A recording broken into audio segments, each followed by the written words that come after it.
Hola a todos, ¿cómo están? Mi nombre es Lesma, espero se encuentren muy bien. Yo como siempre muy contenta de poder estar un día más aquí con ustedes y muy agradecida de que me estén viendo donde quiera que se encuentren. El día de hoy vamos a hablar de un caso de una niña tailandesa, pero todo esto sucedió en Australia. Acompáñenme a ver todos los detalles.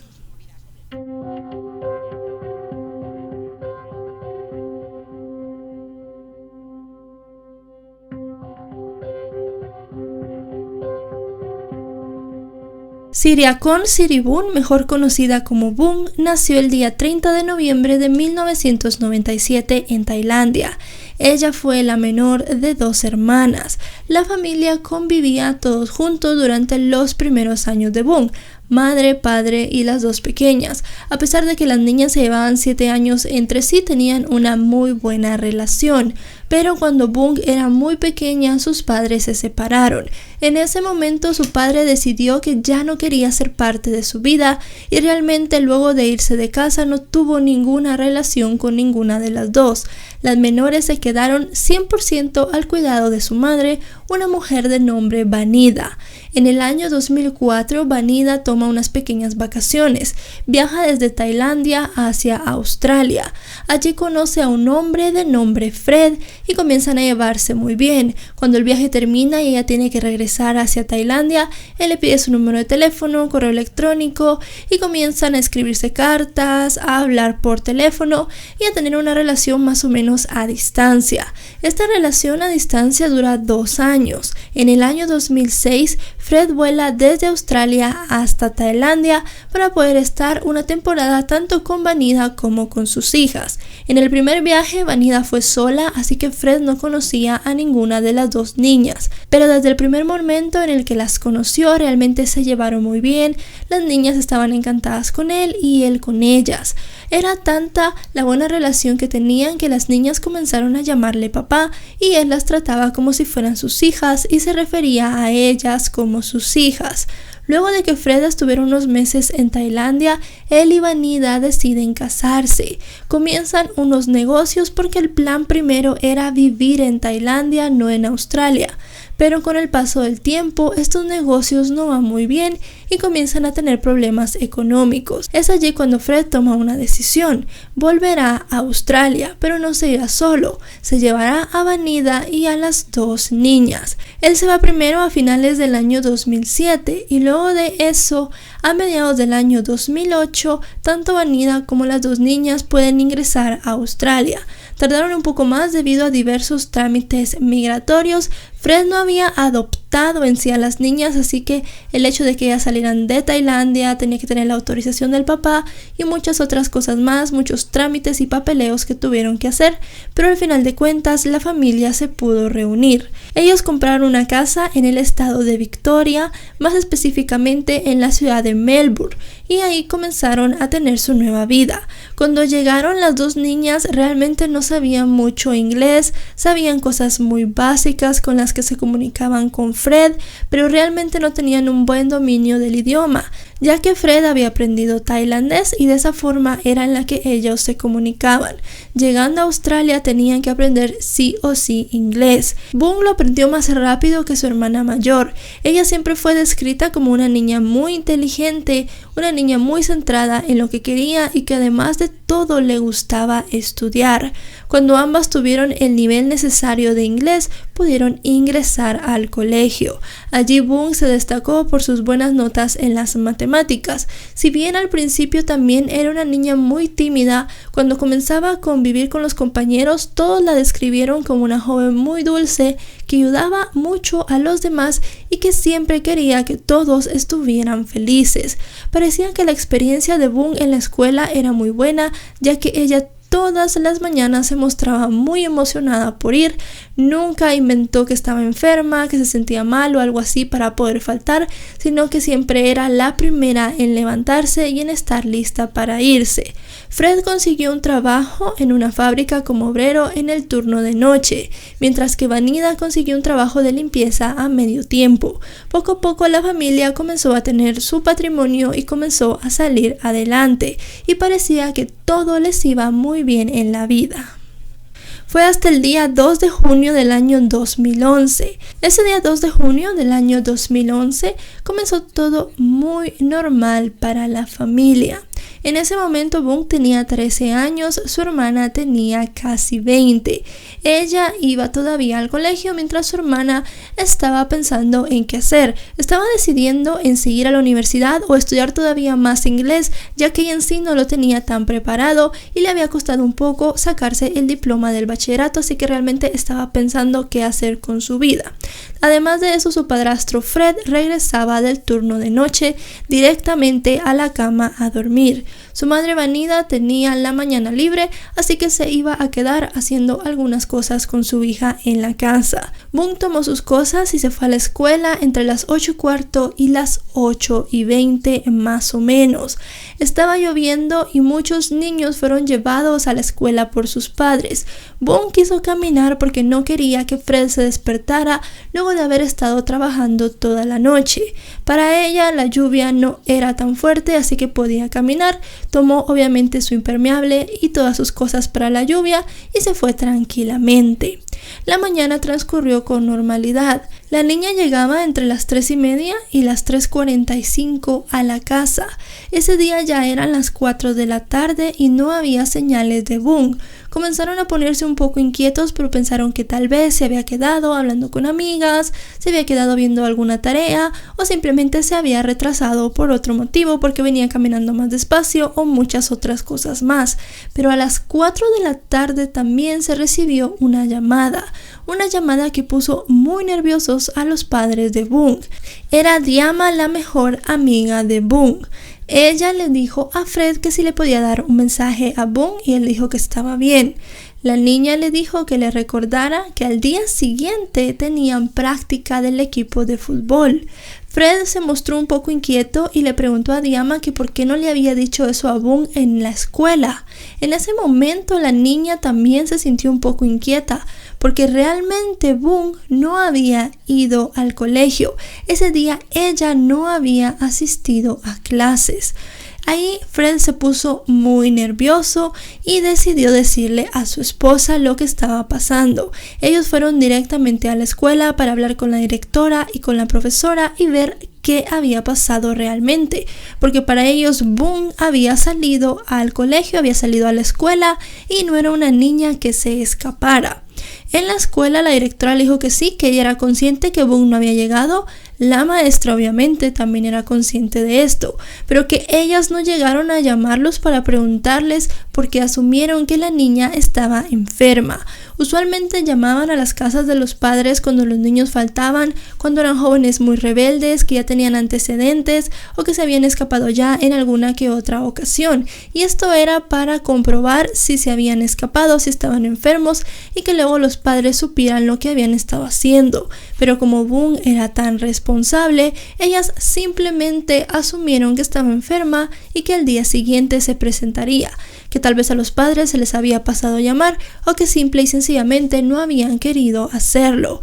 Ya que Boone aparecía inasistente, realmente buscarla en la escuela no era una opción, pero los padres insistieron. La buscaron en los patios, la buscaron en la biblioteca y en todas las aulas, pero no había ni un solo rastro de la niña. Luego de eso los padres fueron hacia la policía. En la policía les dijeron que no se preocuparan, que primero preguntaran a amigos y familiares si tal vez ella estaba con alguno de ellos, que era un adolescente y que tal vez se le había podido olvidar avisarles que se había ido con algunos amigos. La madre de Boone sacó todos los números que tenía de compañeros de clase, también de familiares cercanos de Fred que tenían por allí, y estuvieron tocando en las puertas de los vecinos con los que más se hablaba Boone, y nadie sabía en dónde estaba la niña. Las amigas y compañeritas también se traspasaban información entre ellas, pero ninguna sabía en dónde estaba. Ahí fue cuando la familia se fue poniendo más nerviosa, pero la policía no quería levantar el reporte. Fue hasta el otro día por la mañana que al final se levantó un reporte para persona desaparecida a nombre de Boone. En ese momento comenzó la búsqueda de manera oficial. Habían pasado ya casi 24 horas desde la última vez que sus padres la habían visto, y para muchos se perdió un tiempo crucial en la búsqueda. La foto de Boone se puso en paradas de autobuses, se puso en diferentes afiches e incluso estuvo rondando las redes sociales. Boone tenía un teléfono, pero realmente no era un teléfono con mucha tecnología, era el año 2011 y realmente a los 13 años tenía el aparato más sencillo posible y además de eso ese día no lo sacó. Realmente nunca lo sacaba porque las reglas de la escuela eran muy estrictas en cuanto al uso de teléfonos, así que lo mejor era no llevarlo, aparte de todo que tampoco tenía tantas funciones, así que realmente no lo utilizaba en ningún momento del día. La policía ya dentro del caso comenzó a tocar en todas las puertas, primero en las más cercanas a la casa de la familia. Un vecino fue el único que pudo dar un dato certero o al menos un dato que se pudo medio confirmar. Él dijo que había visto a Boone esa mañana porque su perro que estaba en el patio había comenzado a ladrar. Al escuchar los ladridos de su mascota, el hombre salió para ver qué estaba pasando y estaba ladrando porque la niña pasó caminando un poco despacio enfrente de su casa. Se sabe que es muy certera esta vista de Boone porque el hombre pudo describir perfectamente la chaqueta para la lluvia y todas las cosas que la niña llevaba. Así que la policía lo tomó como algo que era casi certero. También la hora coincidía mucho con la línea del tiempo que estaban formando. Era más o menos 5 minutos después de lo que los padres de Boone dijeron que ella había salido de la casa. Esta era la última vez que alguien había visto a Boone con mucha seguridad.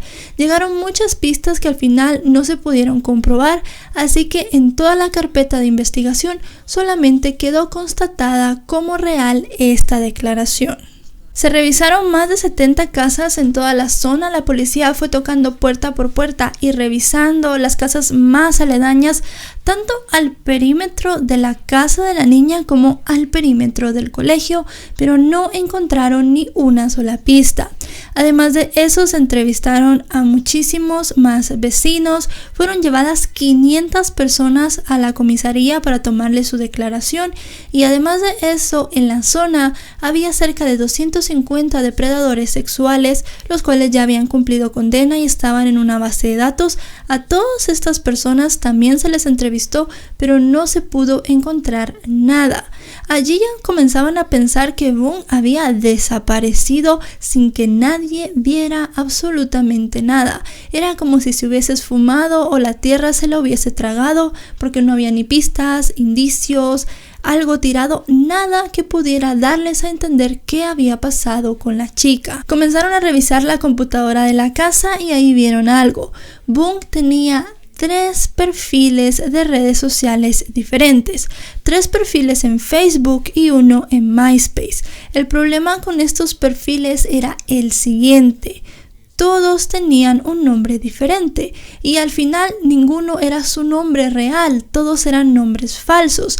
Y además en el perfil de MySpace se podía ver que ella decía que tenía 27 años. Aquí fue cuando la policía trató de comenzar a investigar un poco más. Encontraron las claves, pudieron entrar y comenzaron a revisar todos los mensajes, tanto de los 3 perfiles de Facebook como del perfil de MySpace, pero realmente tampoco pudieron encontrar nada. El hecho de que no encontraran nada para algunas personas no es relevante, ya que realmente si hubo mensajes pudieron haber sido borrados e incluso en el teléfono no había nada. Pero recordemos que no era un teléfono de alta tecnología. En ese momento tampoco se tomaba muy en cuenta las redes y el teléfono y todo esto para buscar a una persona, así que no se pudo encontrar mucho. En el historial de llamadas sí se encontró una sola llamada a un número que no estaba registrado y que sus padres dijeron no conocer, pero como había tantos números, la policía pensó que tal vez era el número de una amiga o del padre de una de sus amigas y tal vez los padres de ella realmente no tenían conocimiento de todo. Pero era muy raro que ella tuviera estos perfiles con nombres falsos y edades falsas. A pesar de que era muy extraño, sin una prueba contundente, sin un mensaje, sin una publicación que pudiera hacer que la policía pusiera el ojo en alguien, era una línea de investigación que se tuvo que dejar. La madre de Boone en ese momento estaba muy afectada con todo lo que estaba pasando. La hermana de Boone, si bien ya era mayor de edad, todavía era muy joven para comenzar a hablar de todo esto, así que al final Fred, su padrastro, se quedó a cargo de todo, de hablar con los medios, de seguir la investigación con la policía y de estar llevando un seguimiento de todo. Fred dijo en una conferencia de prensa que la policía ya lo había considerado a él como uno de los principales sospechosos en la desaparición, como suele pasar en todos estos casos. Si Boone hubiese tenido algún amiguito o algún novio, pues también hubiese sido considerado un sospechoso importante al inicio. Pero Fred tenía una coartada muy sólida. Él, después del turno de noche, había estado dormido en la casa todo el día. No es que estar dormido en casa sea una coartada súper sólida que se le acepte a cualquiera, pero lo que estaba muy sólido era el hecho de que tanto la hija mayor como la esposa estaban en la casa en ese momento, así que realmente él no pudo salir y llevarse a Boone, solamente que hubiese salido por alguna ventana o algo así y hubiese sido muy extraño. Así que él fue quitado de la investigación bastante rápido, no tenía nada que esconder, se le revisó el teléfono, se vieron sus turnos de noche, él realmente asistió la noche anterior a trabajar, así que no había nada extraño. Además de eso, su vehículo tampoco había sido visto en los alrededores esa mañana. Casi un mes después de la desaparición de Boone, una niña de 11 años de ascendencia asiática que compartía muchos rasgos con ella, se parecía mucho a Boone y esta niña, según el informe policial, ya que la fotografía de esta menor nunca salió a la luz, pero eso era lo que decía el informe, que se parecía mucho, fue a la comisaría con sus padres. Ellos dijeron que querían que su hija denunciara un hecho. Esa tarde, la tarde en la que ellos denunciaron, un hombre había intentado secuestrarla, había intentado meterla en su vehículo. Según la niña, este era un vehículo de color blanco.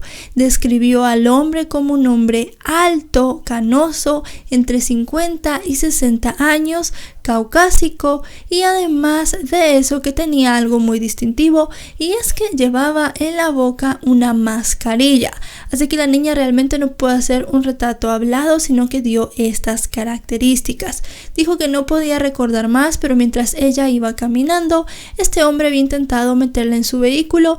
Ella forcejeó y de alguna u otra forma había conseguido zafarse. La policía puso especial atención a esto, ya que había sucedido en una zona muy próxima a la casa de Boone, y además de eso con una niña que también, como Boone, era de ascendencia asiática. Boone en sí era asiática porque ella ya había nacido en Tailandia, pero era más o menos el mismo perfil las dos niñas. Así que comenzaron a buscar un automóvil blanco y un hombre con esas características, pero a pesar de estar moviendo muchos elementos, no se pudo encontrar nada que pudiera encajar con esto. La madre de Boone decidió regresar a Tailandia, dijo ella, primero para un retiro espiritual. La familia de Boone es budista, son muy creyentes, así que la madre pensó que tal vez estando en Tailandia, alejada de Australia, de las cosas de su hija, podría sobrellevar mejor todo lo que estaba pasando. Si bien ella dijo que regresaría de nuevo a Australia a vivir de manera permanente luego de unos meses, esto con el paso del tiempo ya no llegó a pasar. Si bien la mujer iba y venía entre Australia y Tailandia, y también Fred hacía viajes hacia Tailandia, realmente nunca se llegó a asentar de nuevo en la casa que tenía con su esposo y sus hijas. Por su parte, la hermana mayor de Boone decidió comenzar a estudiar la universidad, ya que según ella sería lo que su hermana quisiera, que ella se preparara y tuviera un título académico. Siempre ya con sus vidas un poco más hechas, la familia seguía buscando a la niña. En especial, como les digo, Fred, su padrastro, quien era quien daba entrevistas, buscaba él mismo a los medios y también estaba presionando a la policía para que sacaran más información. Casi un año después de la desaparición, la policía interrogó a un hombre de 24 años. Este hombre dijo que el día de la desaparición había atropellado a Boone con su bicicleta y le había quitado la vida, que al darse cuenta se había asustado, había llevado el cuerpo de la niña a una reserva en donde lo había quemado. La historia a la policía se le hacía muy extraña. Primero que todo por el hecho de que hubiese atropellado a la niña con la bicicleta con una velocidad tan alta que ella básicamente perdiera la vida por el impacto. Por ese lugar o por ese barrio realmente no solían pasar bicicletas a una velocidad muy alta, era solamente un lugar bastante familiar, así que se miraban solamente niños y adolescentes en bicicletas, pero era básicamente un juego. Así que comenzaron a dudar de esta versión. El hombre tampoco pudo decir qué estaba haciendo exactamente en ese vecindario porque él no vivía por la zona y cerca tampoco había ni una ciclovía ni nada que pudiera hacer que él con su bicicleta llegara a este lugar. La policía también le pidió que identificara el lugar donde había dejado a la niña. Estos fueron a ver el lugar que él marcó y no había absolutamente nada. Teniendo ya la última opción, la policía le pidió que describiera la ropa, los accesorios, las cosas, algo que tuviera Boone ese día que ellos pudieran pues tener en cuenta para saber si este hombre verdaderamente siquiera había visto a la niña. Pero de nuevo él falló en esta identificación y la policía lo dejó marchar. Pensaron que era una persona que solamente estaba buscando atención. Con el paso del tiempo, las pistas cada vez eran menos, las llamadas también eran menos y no se llegó a encontrar nada que tuviera que ver con Boone. Se puso una recompensa de $1 millón, pero eso tampoco ayudó en la investigación. Otra pista que llegó tarde a la investigación, que en su momento fue considerada importante pero luego desechada, fue el testimonio de un vecino que quiso mantenerse anónimo. Este dijo que había visto a Boone la mañana de su desaparición muy cerca de su escuela, que la niña había estado casi a 200 metros de la escuela, que era donde él supuestamente la había visto. Para la policía también era muy raro, ya que el hombre no quiso dar sus datos y además de eso estaba diciendo esto un año después. Esto le restaba mucha veracidad a su relato porque tal vez había visto a otra niña parecida a Boone o tal vez pensaba que la había visto y en realidad no había pasado nada. Este tipo de pistas suelen recibirse mucho en la policía de personas que después de un tiempo de tanto ver a la persona desaparecida en carteles o en las redes llegan a pensar que tal vez la vieron cuando no es así. Además de eso se recibió otra llamada a la cual se le puso especial atención. Recuerden que la niña de un año atrás dijo que el hombre que la había querido secuestrar la había querido meter a un automóvil de color blanco. Una persona llamó a la policía y dijo que había visto a Boone en un automóvil de color blanco, que iba en el asiento del copiloto y que se miraba que iba muy asustada. Describió al hombre como un hombre entre 50 y 60 años, canoso y caucásico, y que además de eso tenía algunos tatuajes. Esto sí era algo que no concordaba con la descripción de la niña, pero era algo que a ella se le podía haber olvidado o que tal vez ni siquiera por el susto se había dado cuenta que el hombre tenía. Se comenzó a buscar de nuevo a este hombre y este automóvil, pero a pesar de los esfuerzos, la policía no llegó a encontrar ninguna pista. Con el paso del tiempo, el caso se fue apagando. Han pasado ya casi 9 años desde la desaparición de Boone y la policía australiana no tiene ninguna pista. Se investigó también al padre de las chicas de Boone y de su hermana, pero este hombre realmente dijo que no quería tener nada que ver con ellas. Él estaba en Tailandia, no había salido de Tailandia, así que realmente también fue algo que se descartó muy fácilmente. La madre de Boone sigue yendo y viniendo desde Australia hasta Tailandia, aunque ahora lo hace con menos regularidad. La última vez que se sabe que sí estuvo en Australia una buena cantidad de tiempo fue en el año 2017, cuando la hermana de Boone terminó de graduarse de la universidad. Luego de eso, Fred sigue viviendo en la misma casa donde vivía cuando Boone desapareció. Él dice que todavía tiene esperanza de que tal vez ella algún día regrese y por eso no se ha querido mudar. Si algún día Boone regresa a esa casa, que es el único lugar que conoce, él va a estar allí esperándola. También viaja algunas veces a Tailandia, ya que realmente la relación con la madre de Boone y de la hermana no ha terminado. Ellos siguen casados y él dice que ella sigue siendo su esposa y siguen manteniendo una relación de pareja. No han dejado de buscar a Boone en ningún momento. Fred ha dado muchas entrevistas y la recompensa del $1 millón todavía sigue en pie. Y bueno, chicos y chicas, hasta aquí el video de hoy. El caso es muy misterioso. Es Súper raro todo lo que pasó. Hay algo que creo que no se tomó mucho en cuenta, que para mí es un detalle que hubiese sido importante de rascar más o de ver más, y es el hecho de que la niña tenía 3 perfiles en Facebook y uno en MySpace, donde decía que era mayor, donde tenía otros nombres. Realmente esto se me hace a mí muy raro, muy raro. Creo que alguien le podía haber hablado por allí, ella podría haber borrado los mensajes, esta persona tal vez se lo pidió y ya está. Dijeron que no vieron nada raro, ningún perfil extraño, pero esta gente que engaña a chicos, a jóvenes, a niños por internet, suele ser gente muy inteligente que sabe cómo hacer los perfiles. No va a ser un perfil que realmente sea una alerta a la primera. Lo del MySpace también se me hace muy raro. Creo que tal vez por ahí había que indagar más, pero realmente en ese momento no sé cómo estaba Australia en cuanto a policía cibernética, vamos a decirlo, y también ese número que estaba extraño ahí, la policía como que tampoco trató de investigar más ese número. Así que creo que por ahí tal vez hubiese habido un poquito más de pistas. Y también este hombre que... puede ser que las dos cosas estén relacionadas. Tal vez ella conoció a este hombre que se hizo pasar por joven en alguna red social y quedaron de verse, o simple y sencillamente no tiene nada que ver por allí. Y este hombre que la otra niña describió, la vio caminando, estaba lloviendo, casi no había gente en la calle y decidió llevársela en su automóvil. Son muchas cosas que le pudieron haber pasado y hasta el momento no se sabe nada.